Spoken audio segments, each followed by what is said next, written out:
അസ്സലാമു അലൈക്കും വറഹ്മത്തുള്ളാഹി വബറകാതുഹു. പ്രിയ സുഹൃത്തുക്കളെ, ഈജിപ്തിലെ കുറേ കാര്യങ്ങൾ ഇപ്പോൾ ഞാൻ പറഞ്ഞു.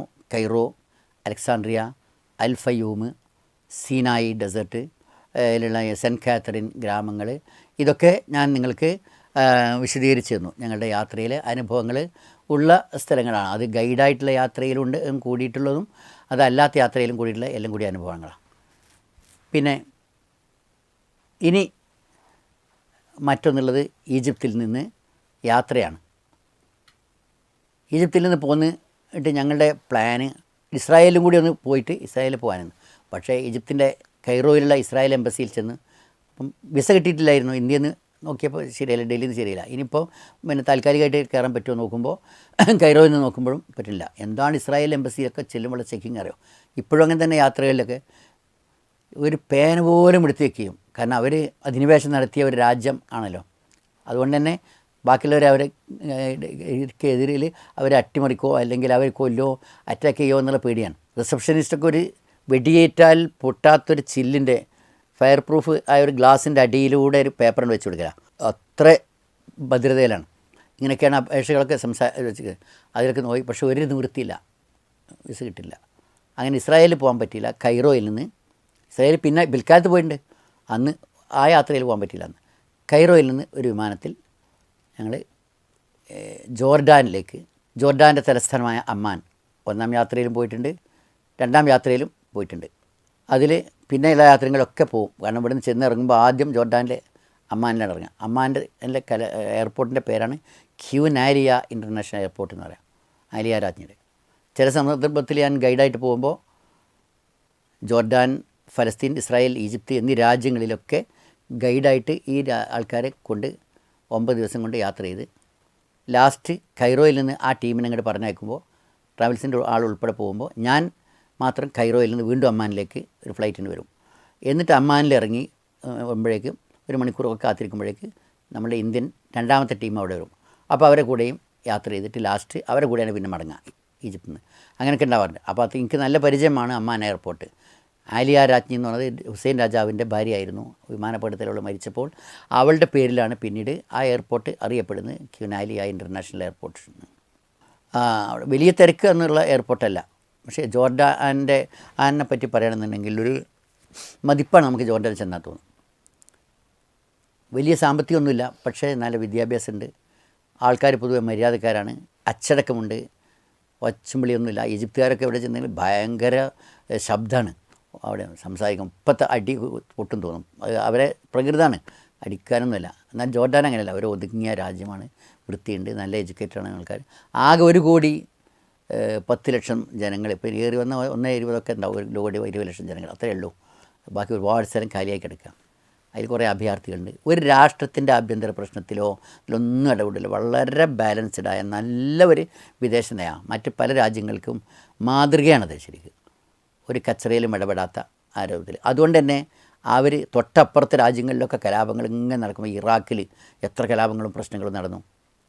പിന്നെ അതേപോലെ തൊട്ടപ്പുറത്ത് ഇസ്രായേലിൻ്റെ അകത്ത് എന്ത് നടക്കുന്നു, അതൊക്കെ ഉണ്ടാകുമ്പോഴും ജോർഡാൻ വളരെ ഒരു ഒതുക്കത്തിൽ, സാധനങ്ങൾ കളവ് പോകില്ല, അങ്ങനെ ഒരു ഒതുങ്ങിയ രാജ്യമാണ്. ഒരു വല്ലാത്തൊരു അഴിഞ്ഞാട്ടുമില്ല. ഇത് വലിയ ചിട്ടയുള്ള ഇസ്ലാമിക രാജ്യമൊന്നുമല്ല, മദ്യങ്ങളൊക്കെ കിട്ടും. എങ്കിലും ഒരു സമാധാനം ഉള്ള നഗരമാണ് ശരിക്കും അമ്മാൻ സിറ്റിയും ജോർഡാനൊക്കെ. അപ്പോൾ അവിടെ എത്തി നമുക്ക് ആദ്യം സാധാരണ ജോർഡാനിൽ കാണാനുള്ളത് അസ്ഹാബുൽ കഹ്ഫിൻ്റെ ഗുഹയാണ്. ഖുർആനിലെ സൂറത്തുൽ കഹ്ഫിൽ 9 മുതൽ 26 വരെയുള്ള ആയത്തുകളിൽ എടുത്തു പറഞ്ഞ ഒരു ഗുഹയാണ് അസ്ഹാബുൽ കഹ്ഫിൻ്റെ ഗുഹ. അവിടെ എഴുതി വച്ചിട്ടുണ്ട് കേവ് ഓഫ് 7 സ്ലീപ്പേഴ്സ് എന്ന്. അം ഹസിബ്ത അന്ന അസ്ഹാബൽ കഹ്ഫി വറഖീമി കാനൂ മിൻ ആയാതിനാ അജബ. റഹീംകാരും ഗുഹാവാസികളും നമ്മുടെ ദൃഷ്ടാന്തങ്ങളിൽ അത്ഭുതകരമായ കാര്യങ്ങൾ ഉള്ളവരാണെന്ന് നീ മനസ്സിലാക്കിയിട്ടുണ്ടോ, നീ കരുതുന്നുണ്ടോ, അല്ലെങ്കിൽ മനസ്സിലാക്കിയില്ലേ എന്ന് ചോദിക്കുന്നത്. അപ്പോൾ ആ ഗുഹ എന്താണെന്ന് വെച്ചാൽ ട്രാജൻ എന്നൊരു അക്രമിയായ ദുനവാസ് എന്ന് പറയുന്ന ആ വ്യാഖ്യാതാക്കളുണ്ട്. ഒരു ചക്രവർത്തിയുടെ കാലത്ത് എഫസൂസ് നഗരത്തിൽ ഭയങ്കരമായ, അവിടെ മാത്രമല്ല അദ്ദേഹത്തിൻ്റെ കീഴിലുള്ള റോമൻ സാമ്രാജ്യത്തിൻ്റെ ഭാഗത്തൊക്കെ ഭയങ്കരമായ അക്രമങ്ങൾ. കാരണം ഏകദൈവ വിശ്വാസം പുലർത്തുന്നവരൊക്കെ കൊല്ലുക. അവരുടെ റോമൻ ആചാരത്തിലുള്ള ബിംബാരാധന നടത്തണം, അല്ലാത്തവരൊക്കെ കൊല്ലും. അതിനായിട്ട് കൊല്ലാനൊരു സ്ഥലം ഉണ്ടാക്കി 6 യുവാക്കൾ ഞങ്ങളതെന്തായാലും വഴങ്ങൂല എന്ന് പറഞ്ഞു. അവരെ കൊണ്ട് അടിച്ച് മർദ്ദിച്ച് കെട്ടിത്തൂക്കി അടിച്ചൊക്കെ ചെയ്തു. പക്ഷെ അവരൊന്നും അതിന് വഴങ്ങിയില്ല. ഞങ്ങൾ തൗഹീദിൽ നിന്ന് പോകില്ല എന്നാണ്. അവസാനം ആ അവിടുന്ന് പിന്നെ ഇനി അവിടെ നിന്നാൽ കൊല്ലപ്പെടും തോന്നിയപ്പോൾ അവർ ആ നാട്ടിൽ നിന്ന് വിട്ടുപോകാൻ പോകുമ്പോൾ വഴിയിൽ വെച്ച് ഒരാട്ടിടയൻ അവരെ കണ്ടു. ആ ആട്ടിടയൻ സംഗതികൾ ചോദിച്ചറിഞ്ഞു. അദ്ദേഹം ഞാനും ആ വിശ്വാസക്കാരനാണ്, ഞങ്ങൾ അള്ളാഹുവിനെ മാത്രമേ ദൈവത്തെ മാത്രമേ ആരാധിക്കുള്ളൂ എന്ന് പറഞ്ഞപ്പോൾ ബിംബാരാധനയും മറ്റൊന്നും നടത്തൂല എന്ന് പറഞ്ഞപ്പോൾ അദ്ദേഹം ഒപ്പം കൂടി. അപ്പോൾ അദ്ദേഹത്തിൻ്റെ കാവൽ നായ, ആടുകൾക്ക് കാവലിന് നായ ഉണ്ടാകും, ഇപ്പോഴുണ്ട് അവിടെ പരിശീലിപ്പിച്ച നായ്ക്കൾ ആടുകൾക്ക് കാവലുണ്ടാകും. ആ നായ യജമാൻ്റെ ഒപ്പം കൂടി. ആടുകൾ സാധാരണ യജമാൻ്റെ ഒപ്പം കൂടുതലല്ലോ. എവിടെക്കെങ്കിലും പോയാൽ നായ്ക്കൾക്ക് പ്രത്യേക ഒരു ബന്ധമുണ്ട്. യജമാൻ്റെ കൂടെ എവിടെക്കെങ്കിലും പോവുകയാണെങ്കിൽ മാർക്കറ്റിൽ പോകുമ്പോൾ ഒക്കെ ഒപ്പം കൂടും. അങ്ങനെ ഇദ്ദേഹത്തിനൊപ്പം കൂടി. അപ്പോൾ 7 പേരും നായയായി. അതാണ് ഖുർആനിലെ സബഅത്തും വസാമിനഹും കൽബും. അവർ 7 പേരാണ്, 8ാമത്തെ അവരുടെ നായയാണ് എന്ന് പറഞ്ഞു. അവർ അവിടുന്ന് പോകുന്ന 2000 കിലോമീറ്റർ ദൂരെ ഫസൂസിൽ നിന്ന് പോന്നിട്ട് ഒരു ഗുഹയിൽ അവർ അഭയം പ്രാപിച്ചു. ആ ഗുഹയിൽ ഖുർആൻ ആ സ്ഥലത്തിനെ പറ്റി റഖീം എന്ന് തന്നെ പറയുന്നത്. ആ ഗുഹയിൽ അഭയം പ്രാപിച്ചു. അത് അമ്മാന് തൊട്ടടുത്താണ്. ആ ഗുഹയുടെ ഉള്ളിൽ അള്ളാഹു അവർക്ക് നിർഭയത്വം കൊടുക്കാൻ വേണ്ടി അവർ കയറി ഉറക്കി, ബേജാറില്ലാതിരിക്കാൻ ഉറങ്ങി. ആ ഉറക്കം 300 കൊല്ലം തുടർന്നു. അപ്പോഴേക്കും ആ ജനത മുഴുവനും മരിച്ചൊടുങ്ങി. ഇവരല്ലാത്തവരൊക്കെ കാലങ്ങളോടെ കഴിഞ്ഞു. ആ രാജാവ്, എൻ്റെ അക്രമിയായ രാജാവിൻ്റെ ഒരുപാട് തലമുറകൾ കഴിഞ്ഞു പോയി. അതിനുശേഷം വീണ്ടും അവർ ഉണർത്തെഴുന്നേറ്റു. അപ്പോൾ അവരുടെ വിചാരം 300 കൊല്ലം കഴിഞ്ഞിട്ട് അവർ വിചാരം ഇന്നോ അതോ ഇന്നലെയോ ഏറ്റവും ആ ഗുഹയിലേക്ക് പോയിട്ടുള്ളൂ. അവർ കയ്യിലുള്ള പൈസയായിട്ട് അതുവരെയൊക്കെ അവർക്ക് വിശപ്പുണ്ടായിരുന്നില്ല. പിന്നെ പൈസയായിട്ട് സാധനങ്ങൾ വാങ്ങാൻ വേണ്ടി ചെന്നപ്പോൾ അവിടുന്ന് എവിടുന്ന് കിട്ടി നിങ്ങൾക്ക് 300 കൊല്ലം മുമ്പത്തെ പഴയ കാലത്തുള്ള രാജാവിൻ്റെ കാലത്തുള്ള അത് നാണയമെന്ന് വെച്ചു. 300 കൊല്ലം അവർ അത്ഭുതപ്പെട്ടു. അതെ, അങ്ങനെയാണ് അവർ ചോദിച്ചറിഞ്ഞപ്പോൾ നാടൊക്കെ മാറിയിട്ടുണ്ട്, 300 വർഷം കഴിഞ്ഞു പോയിട്ടുണ്ട് എന്നവർക്ക് അറിഞ്ഞത്. അവരെ ജനങ്ങൾക്കിടയിൽ ഖദീസുകൾ അഥവാ പരിശുദ്ധരായ നല്ല വലിയകൾ എന്നൊക്കെയുള്ള ഒരു രൂപത്തിൽ അവരെക്കുറിച്ച് ആൾക്കാർക്ക് കരുതിയിട്ടുണ്ട്. അവർ ആദരിക്കാൻ വേണ്ടി രാജാവ് വന്നപ്പോൾ അവർ പേടിച്ച് ഗുഹയിലേക്ക് ഓടി. പക്ഷേ നിങ്ങൾ ആദരിക്കാൻ വേണ്ടി വന്നതാണ് പുതിയ രാജാവുണ്ട്, തിയോഡോഷ്യസ് സെക്കൻഡ് എന്ന് പറയുന്ന രാജാവ്. അദ്ദേഹം പരലോക വിശ്വാസം സത്യമാണെന്നുള്ള ഒരു ദൃഷ്ടാന്തം എൻ്റെ കാലത്ത് ഉണ്ടാക്കണമെന്ന് പ്രാർത്ഥിച്ചിരുന്നു. അദ്ദേഹം നല്ല ആളാണ്. അങ്ങനെ ആ രാജാവ് അവരെ മാനിച്ചു.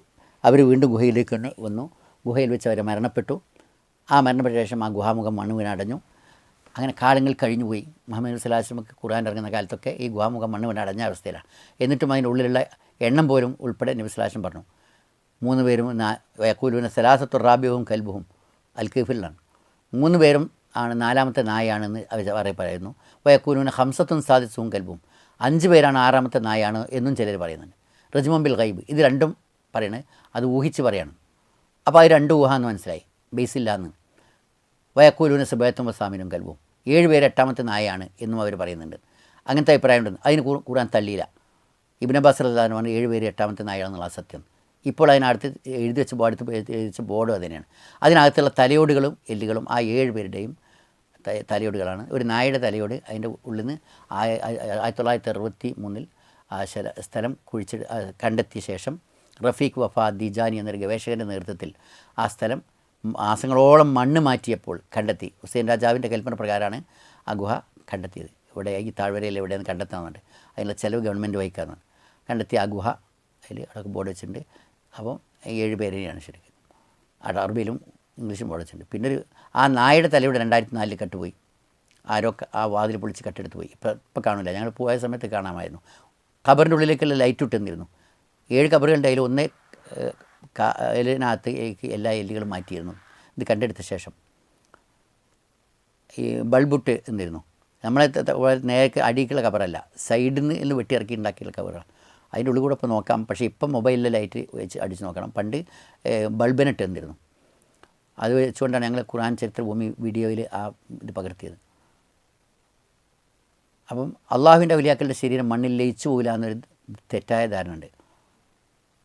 അത് ബാക്കിയാവുമെന്നും എന്ന്. ഇത് അള്ളാഹിൻ്റെ ഔലിയാക്കളല്ല എന്ന് പറയാൻ പറ്റും. അത്രയും ഇന്നഹും ഫിത്തിയത്തുൻ ആമനൂ ബി റബ്ബിഹിം, അവർ റബ്ബിൽ വിശ്വസിച്ച യുവാക്കളാണ്. വസിദ്നാഹും ഹുദ, അവർക്ക് നാം ഹിദായത്ത് വർദ്ധിപ്പിച്ചു കൊടുക്കുന്നു. ഖുർആൻ തന്നെ അവർ ഈമാനിനെക്കുറിച്ച് അംഗീകരിച്ചുകൊണ്ട് പറയുന്നുണ്ട്. അപ്പോൾ അത്രയും നല്ല ഔലിയാക്കളായ നല്ല ആൾക്കാരായിട്ട് വരും. അവരുടെ എല്ലുകളും തലയോടുകളെ കാണാനുള്ളൂ. അപ്പോൾ മണ്ണിൽ ലയിച്ച് പോയിട്ടുണ്ട്. ഡയറക്റ്റ് മണ്ണ് വീണിട്ടല്ല, എന്നിട്ട് പോലും. അപ്പോൾ ആ ധാരണ തെറ്റാണ് എന്ന് നമുക്ക് മനസ്സിലാക്കാം. അതൊക്കെ കണ്ട ശേഷം അസ്ഹാബുൽ കഹ്ഫിൻ്റെ ഗുഹയിൽ നിന്ന് ഞങ്ങൾ പുറത്തു വന്നു. മുഹമ്മദ് അബൂ യൂസുഫുൽ അർക്കൂബ് എന്ന അന്നത്തെ കാവൽക്കാരൻ അത് ഒക്കെ വിശദീകരിച്ചിരുന്നു. ഇപ്പോൾ ആൾ മാറിയിട്ടുണ്ട്, ഇപ്പോൾ ഒരു യുവാവാണ് അതിനെ.